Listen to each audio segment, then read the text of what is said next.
Assalamualaikum, salam sejahtera. Hari ini saya berpeluang untuk membuat inspection di sebuah rumah teres tingkat basic unit di Taman Desa PD Rantau Port Dickson Negeri Sembilan. So rumah ni di Desa PD Fasa 2, land area 20x70, unit tengah. So basic unit, tak ada perabot lah. So ini pemandangan di bahagian luar rumah. Ini adalah jiran-jiran surrounding dia. Kawasan boleh dikatakan mature area.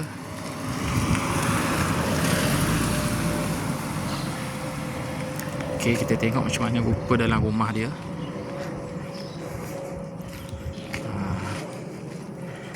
So ini jiran tumpang letak kereta. Rumah number cantik, 99. Kaya ada ong. Okay. Parking dia, jiran sebelah tu cantik dia buat. Okey, ini kiri kanan memang dah ada jiran. So jiran sebelah cantik dia punya landscape dia. Okay, tengok macam mana rupa dalam rumah. Okey, dalam rumah ni macam ni dicat dengan color putih. Ni bahagian ruang tamu depan. Rumah dah siap dipasang dengan kipas dan lampu LED.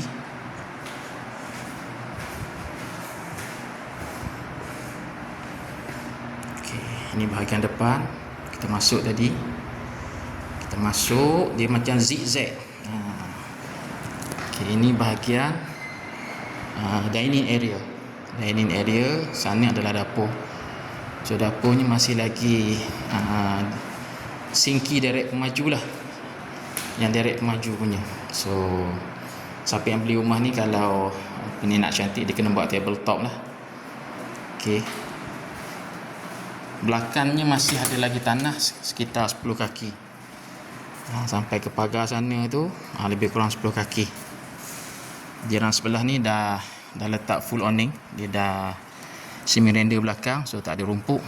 Yang jiran yang nak dijual ni masih ada rumput lah, so better sama dia nak biarkan tanah ni ataupun full konkrit terus terpulang lah. Okey, kita patah balik ke bahagian depan. Kita nak tengok dia punya master bedroom. So rumah ni tema dia color grey dengan putih. So ini adalah bilik master bedroom, dilengkapi dengan kipas dan juga lampu LED. So bilik ni di attach dengan bilik air. Kita tengok macam mana rupa bilik air dia. Okay, tandasnya adalah tandas duduk, siap dengan shower. Okay, cantik. So bilik master bedroom ni dia facing ke arah depan lah, ke arah depan. Okay, lagi sekali kita pusing bilik master bedroom. Okay, so kita tengok dua bilik seterusnya. Ini bilik kedua, bilik tengah. Okay, dilengkapi dengan lampu kipas.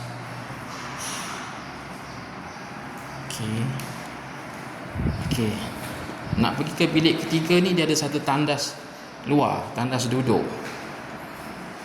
Ada tandas duduk, siap dengan shower. Okay, so ini bilik terakhir. Beza bilik terakhir ni, lantai dia ni dia semi render biasa. Kalau bilik lain semuanya tiling. Itu je beza dia. Mungkin bilik terakhir ni dia nak buat store lah. Design pemajunya nak buat store. Okey, lengkap. So bagi sesiapa yang berminat untuk memiliki ataupun membeli sebuah rumah teres setingkat 2070 freehold open di Taman Desa PD Fasa 2, lorong kedua daripada pintu masuk.